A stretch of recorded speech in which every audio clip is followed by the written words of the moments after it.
Gloire à Jésus-Christ. Dieu te bénisse, bien-aimé dans le Seigneur. Merci de te connecter à moi ce matin. Merci véritablement de faire chemin ensemble. Que la grâce et la faveur du Seigneur soient sur toi dans le nom de Jésus-Christ. J'espère que tu as bien commencé ta semaine. En tout cas, ma prière est que cette semaine soit bénie dans le nom de Jésus-Christ. Et que le Seigneur t'accompagne tout au long de cette semaine, dans tout ce que tu entreprends, dans tout ce que tu fais. Que l'ouvrage éternel soit béni au cours de cette semaine dans le nom de Jésus-Christ.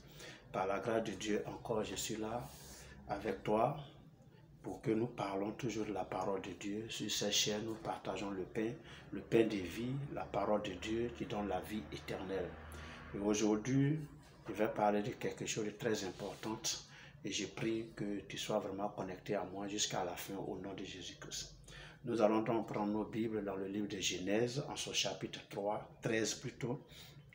Genèse chapitre 13, versets 5 à 9, et je vais lire. Lot, qui voyageait avec Abraham, avait aussi des brebis, des bœufs et des tentes. Et la contrée était insuffisante pour qu'ils demeurent ensemble, car leurs biens étaient si considérables qu'ils ne pouvaient demeurer ensemble. Il y eut querelle entre les bergers des troupeaux d'Abraham et des bergers de Lot. Les Cananéens et les Phérésiens habitaient alors dans le pays. Abraham dit à Lot, qu'il n'y ait point, je t'ai pris, de dispute entre moi et toi, ni entre mes bergers et tes bergers, car nous sommes frères. Tout le pays n'est-il pas devant toi? Sépare-toi donc de moi. Si tu vas à gauche, j'irai à droite. Si tu vas à droite, j'irai à gauche. Alléluia. Et donc, de ce passage-là, je vais tirer un peu le thème autour duquel je vais apporter mon exhortation de ce jour. Sépare-toi donc de ton Lot. Amen.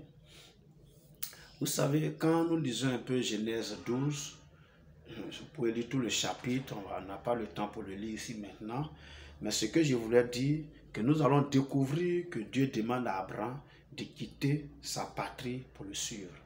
Pour suivre Dieu, pour que Dieu lui montre là où il veut que Abraham demeure. Amen. Mais pour permettre à Abraham de sortir de sa patrie véritablement, Dieu va lui faire des promesses. Les promesses du genre, je ferai de toi une grande nation, et je te bénirai, je bénirai ceux qui te bénissent, je maudirai ceux qui te maudissent, etc., etc. Vraiment plein de bénédictions, de grandes bénédictions qui sont rattachées à l'appel de Dieu à Abraham de sortir de sa patrie. Amen. Mais quand Abraham sortait, il est aussi sorti avec son neveu Lot. Alléluia. Pour l'histoire, comprenez que Lot est le fils donc de son frère. Abraham n'avait pas encore d'enfant. Et donc, quand il sort avec Lot, il ne sort pas avec Lot comme étant un serviteur, c'est quelqu'un qui a sa charge. Alléluia. Il ne sort pas avec Lot comme quelqu'un qui va travailler pour lui. Amen. Parce que le texte que nous avons lu nous dit que les deux avaient des biens considérables au point qu'ils ne pouvaient plus demeurer ensemble. Donc Lot n'était pas au service d'Adam. Puisque si vous lisez bien dans Genèse 12, vous allez voir que Abraham, il est sorti avec ses serviteurs. Tous ceux qui étaient à son service, il est sorti avec sa femme. Mais il est quand même sorti avec Lot. Et ce que j'ai remarqué, en fait, en lisant Genèse 12, je vous prie vraiment de lire Genèse 12 pour mieux comprendre. Ce que j'ai remarqué, c'est qu'avec la présence de Lot, la communion d'Abraham avec Dieu n'était pas parfaite. Alléluia. Oui, elle n'était pas parfaite. Et pourquoi? Les preuves, c'est que c'est Dieu qui lui a dit de quitter sa patrie pour aller donc dans le pays des Cananéens. Il arrive dans le pays des Cananéens. Il y a eu une famine là-bas. Abraham ne consulte pas Dieu, mais il va en Égypte. Alléluia. Il va en Égypte et arrivé en Égypte, puis à l'entrée d'Égypte, il dit à sa femme, bon, je sais que tu es une belle femme et que quand les gens vont te voir, forcément, ils vont te convoiter. Et s'ils apprennent que je suis ton mari, alors ils vont me tuer. Pour que toi, tu restes en vie, ils vont te prendre. Donc, je te prie, quand on va rentrer dans l'Égypte, là, si on demande, on a dit qu'on est frères et sœurs. Alléluia. On a qu'à dire qu'on est frères et sœurs. Et ça, là, ce mensonge-là a fait que Pharaon, à cette époque-là, le Pharaon qui était là, a pris Saraï pour femme. Et il a fallu que Dieu intervienne pour que Abraham puisse retrouver sa femme Saraï. Alléluia.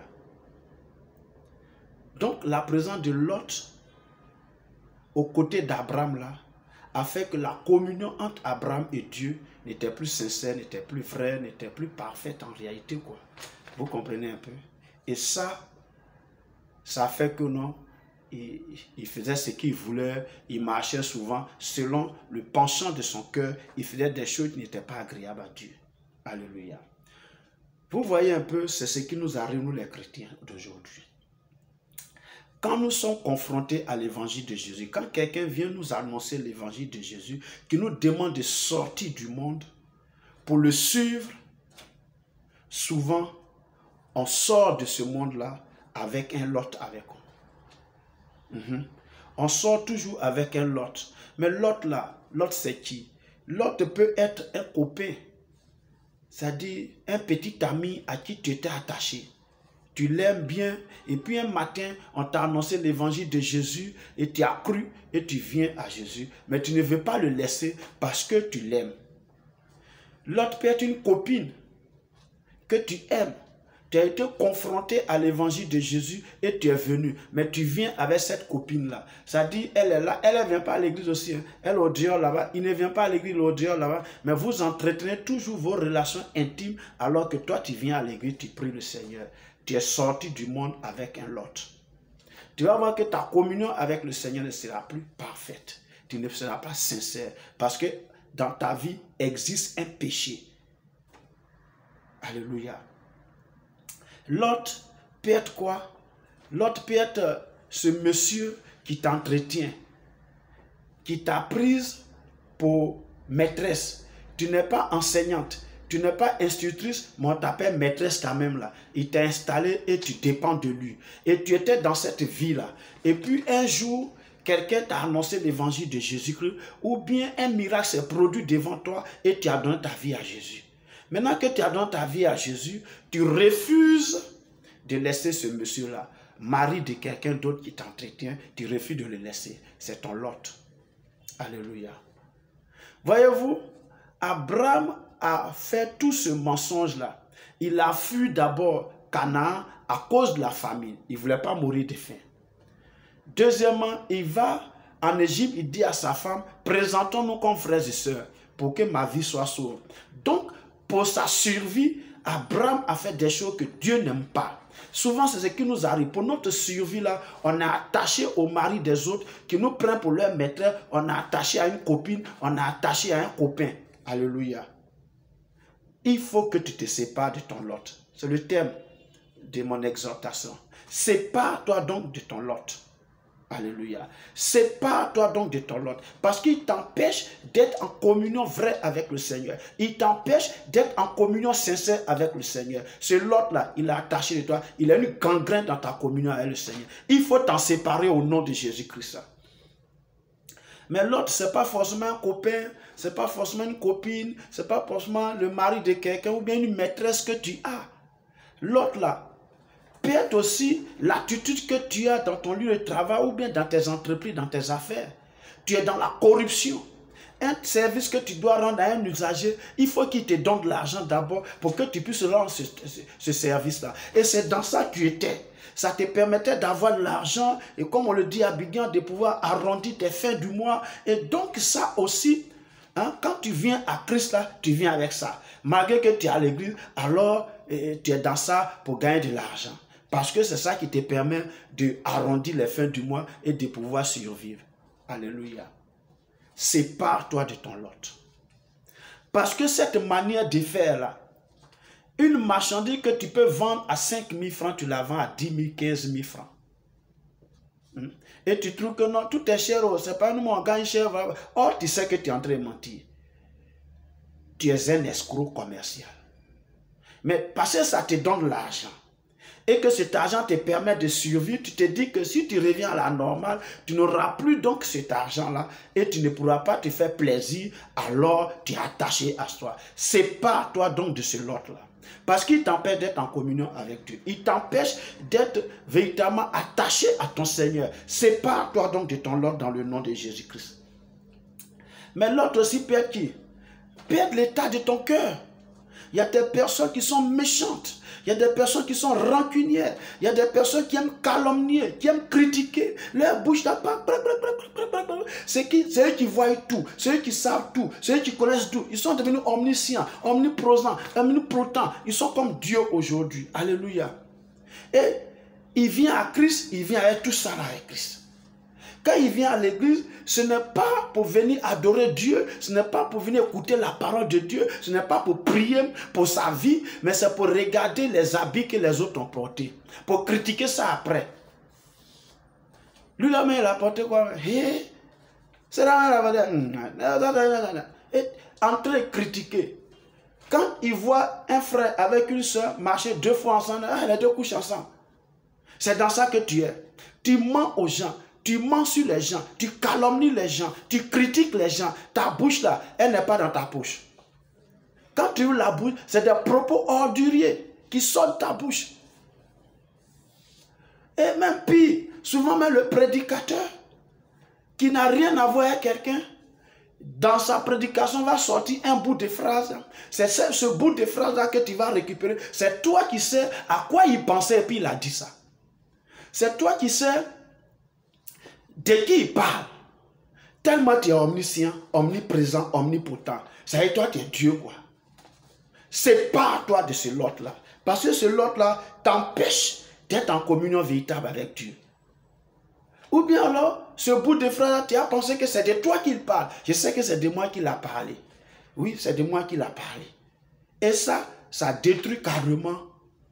C'est-à-dire le message que Dieu t'avait apporté ce jour-là. Ce n'est plus une source de bénédiction pour toi, c'est une source de malheur pour toi. Mais depuis quand la parole de Dieu peut être source de malédiction pour un enfant de Dieu?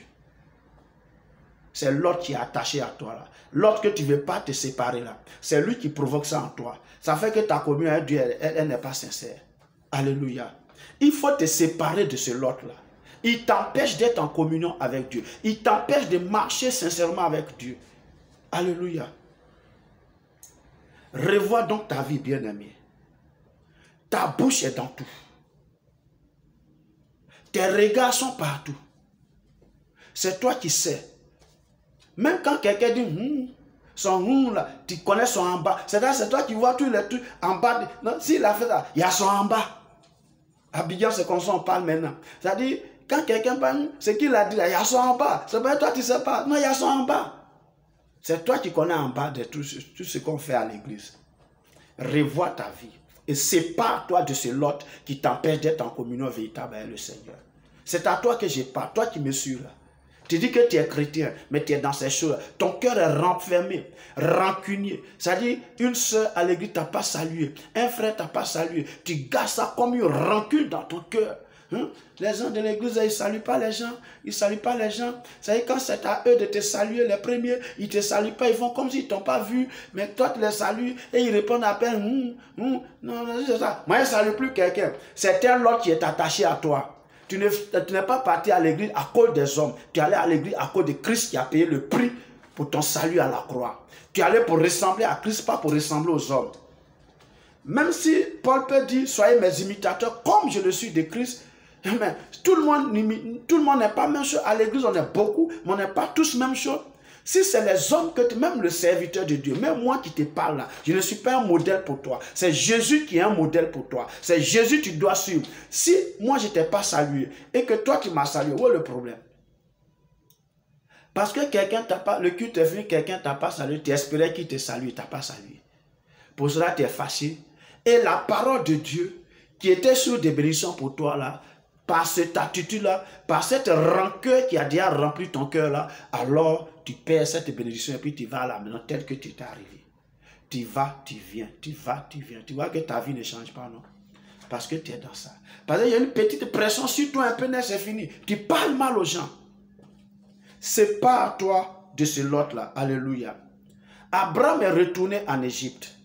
Il est parti en Égypte à cause d'une faim, d'une famine. Alléluia. Alléluia. À cause de la famine, Abraham allait en Égypte.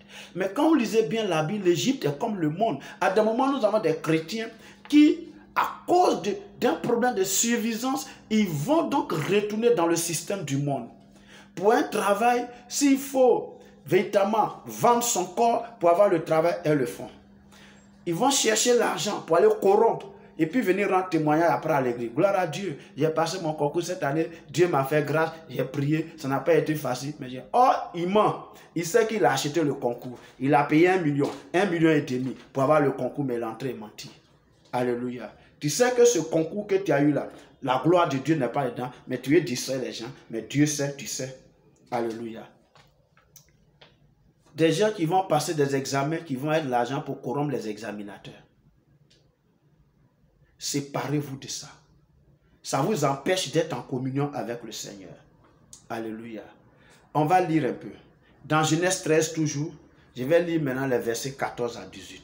L'Éternel dit à Abraham, après que Lot se fut séparé de lui, lève les yeux et du lieu où tu es, regarde vers le nord et le midi, vers l'orient et l'occident. Car tout le pays que tu vois, je te le donnerai à toi et à ta postérité pour toujours. Je rendrai ta postérité comme la poussière de la terre, en sorte que si quelqu'un peut compter la poussière de la terre, ta postérité sera aussi comptée. Lève-toi, parcours le pays dans sa longueur et dans sa largeur, car je te le donnerai. Abraham leva ses yeux, Abraham leva ses tentes et vint habiter parmi les chaînes de Mamré qui sont près d'Hébron. Il bâtit là un autel à l'Éternel. Alléluia. Quand Abraham s'est séparé de Lot, Dieu va se révéler à lui maintenant. Alléluia. Tu vois, quand tu es attaché à un Lot, quand tu es attaché à un garçon, tu es attaché à une fille, tu es attaché à la corruption, tu es attaché à la méchanceté, aux critiques, c'est-à-dire que tu es attaché aux calomnies, tu participes à ces choses-là, Dieu ne se révèle pas à toi. C'est Dieu qui a dit à Abraham, sors. Quand Abraham est sorti, Dieu lui a dit, je te bénis, je ferai de toi une grande nation. Tu vois. Et même quand il est arrivé même à Canaan, Dieu lui a dit, je te donne ce pays en héritage. Amen. Mais Dieu ne lui avait jamais montré l'étendue même de ce pays. Parce que Lot était là. Et parce que la présence de Lot faisait que Abraham vacillait ça et là. Sa foi n'était pas bien affermie. Mais quand il s'est séparé de Lot, alléluia, Dieu lui dit maintenant, lève les regards, Abraham. De là où Dieu là, regarde sur les 4 points cardinaux là. Au nord, au sud, à l'est, à l'ouest, regarde. Regarde tout ce que tu vois, l'étendue que tu vois là, c'est ce que j'ai te donné. Je vais te multiplier. Dieu avait dit qu'il allait faire de lui une grande nation. Mais Dieu ne lui avait jamais dit que non, il allait avoir, c'est-à-dire qu'un peuple immensement nombreux. Il dit, c'est-à-dire, ta descendance là, ta postérité là, sera comme la poussière de la terre. Si on peut compter la poussière, alors on pourra compter ta descendance. Dieu lui a dit qu'il allait, mais Dieu ne lui a pas dit exactement de quoi. Oh, notre Dieu, il travaille à plus l'infini. Alléluia.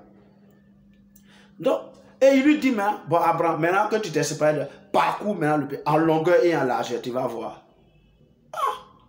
Ça dit maintenant, Dieu se révèle à lui pour lui montrer exactement ce que lui, Dieu, il avait prévu pour lui. Lot était là. Lorsque tu te sépares donc de Lot, c'est-à-dire le mari de quelqu'un qui t'a pris pour une maîtresse là, c'est pas à toi de lui. La copine à laquelle tu es attaché là, toi tu es marié et puis tu as une maîtresse au-delà, c'est pas à toi d'elle. Toi le jeune qui me suit, tu n'es pas marié, tu entretiens des relations intimes là. Tu as des copains, tu as des copines là. Séparez-vous d'eux. C'est votre Lot. Regarde, toi, si tu n'as pas de problème de maîtresse, tu n'as pas besoin d'être la maîtresse de quelqu'un, tu n'as pas une maîtresse, tu n'as pas de copain, tu n'as pas de copine. Donc toi, tu te dis que tu ne pêches pas, mais l'état de ton cœur est mauvais. Tu es méchant, tu es méchante. Tu es dans les calomnies, dans les critiques. Tu es, comment je vais dire ça? Tu es dans les médisances. Tu mens sur les gens. C'est un Lot pour toi. Aussi longtemps que tu seras dans ça. C'est vrai qu'on ne peut pas te surprendre un jour sortir de tel avec quelqu'un. On ne peut pas te surprendre un jour avec... Parce que ça là, toi tu n'es pas dedans. C'est vrai que quand il s'agit de ce genre de péché-là, l'Église monte sur ses grands chevaux pour infliger rapidement une discipline. Mais quand quelqu'un ment sur les gens, et par son mensonge, par ses troubles-là, il crée des désordres autour de lui, là, on ne réagit pas, on préfère lui donner des conseils. Regardez un peu. La Bible dit, La présence de Lot a créé palabre. Les bergers de Lot faisaient palabre aux bergers d'Abraham. La présence de Lot a créé palabre. C'est pourquoi Abraham a dit que non, pardon, séparons-nous donc. Je ne veux pas qu'il y ait palabre entre toi et moi parce que nous sommes frères. Non, Lot n'était pas un enfant. Parce que si Abraham, qui est l'oncle, dit à son neveu, nous sommes frères, ça veut dire qu'il ne parlait pas à un enfant. Il parlait à quelqu'un d'adulte. Donc Lot était un adulte. Il dit, séparons-nous. Alléluia. Quand tu es souvent quelque part, à cause de ta façon de parler, tu crées palabre. Les gens ne sont jamais à l'aise avec toi. Les gens parlent toujours de toi pour dire que toi, tu parles mal, tu fais palabre avec les gens. Ta présence là fait que tu parles mal. Ça veut dire que ta présence crée palabre. C'est un lot qui est attaché à toi. Ton cœur là, il faut changer ça. Il faut travailler. Prie Dieu pour que le Seigneur transforme ton cœur dans le nom de Jésus-Christ. Alléluia. Quand tu te seras séparé de ce lot-là, quand tu te seras séparé, c'est-à-dire de ce qui empêche la communion sincère avec Dieu, là, c'est en ce moment-là, Dieu va se révéler à toi dans le nom de Jésus-Christ. Il te montrera la bénédiction qu'il avait prévue pour toi. La bénédiction, c'est où il t'a révélé une partie, et puis depuis, ça ne vient pas là. Dieu va te révéler ça maintenant dans toute sa dimension, pour dire en réalité, voilà ce que j'ai prévu pour toi. Alléluia. Ce que je voulais te dire, bien-aimé, ce que je voudrais que tu comprennes, que nous sortons toujours du monde avec un lot, malheureusement. Mais nous avons besoin de nous séparer de ce lot-là. Amen. Quand toi, tu te réveilles le matin, ton visage est serré, là, même bonjour de quelqu'un, tu ne prends pas. Il ne sait pas ce qui s'est passé dans ton sommeil. Ce n'est pas ton problème. Pas. Mais tu vas quand même mettre ça sur lui. C'est un lot qui est attaché à toi. Revoyez-vous et que Dieu vous bénisse dans le nom de Jésus. Vous voulez être béni par Dieu? Vous voulez que le Seigneur vous bénisse? Vous voulez que la grâce et la faveur du Seigneur vous accompagnent? Vous voulez que Dieu vous montre l'immensité de la bénédiction qu'il a prévue pour vous? Séparez-vous donc de votre lot.